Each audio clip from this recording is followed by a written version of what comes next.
Endometrial cancer is also known as uterine cancer. It's actually a type of cancer that develops in the lining of the uterus that's also called the endometrium. It is actually the most common type of gynecological cancers, and it most commonly occurs in postmenopausal women, although it can occur in individuals that are younger.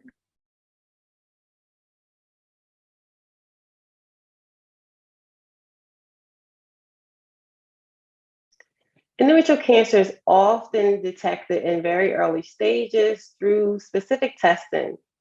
It can be done by a pelvic exam performed by a healthcare provider, imaging such as a transvaginal ultrasound, an endometrial biopsy, as well as more advanced imaging known as the CT scan or MRI.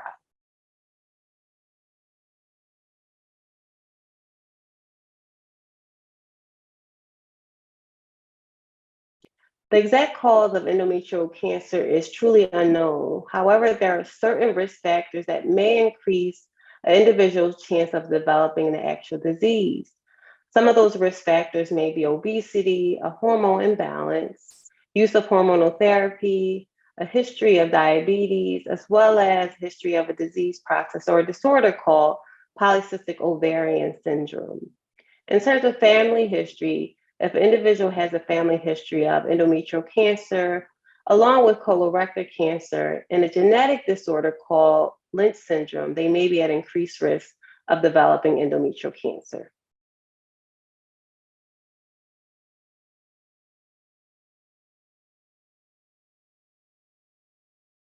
Some common symptoms of endometrial cancer include abnormal vaginal bleeding, especially after menopause, unusual vaginal discharge, pelvic pain or discomfort, or even pain with intercourse.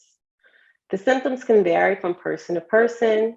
However, we know that most commonly endometrial cancer occurs between the ages of 60 and 70, and there are some cases that occur before the age of 40. So it's extremely important to see your healthcare provider on a regular basis.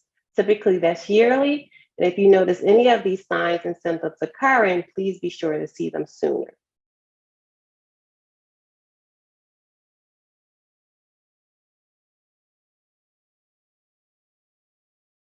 There are several ways that women can lower their risk for the development of endometrial cancer.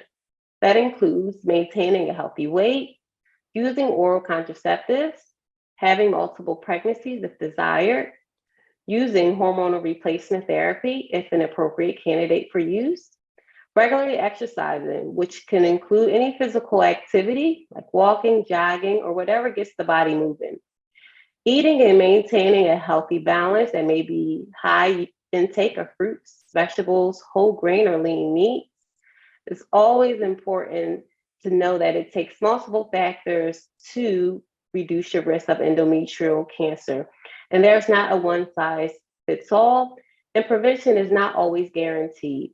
It's always important to make sure you regularly have your checkup visit with your healthcare providers.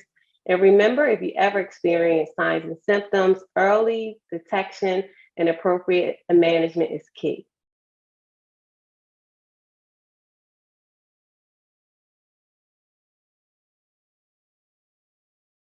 So unfortunately, there are health disparities with endometrial cancer. Based on the data and the science, we know that Black women are often diagnosed at more advanced stages when compared to white women.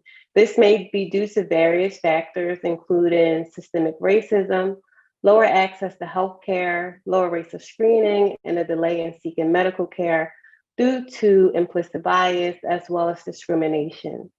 Also, in regards to management, Black women may receive different treatment modalities when compared to white women. Some studies have shown that Black women are less likely to undergo surgeries for their primary treatment for endometrial cancer and are more likely to receive radiation therapy or chemotherapy. This may be due to factors such as difference in tumor characteristics, access to healthcare, as well as biases among healthcare providers.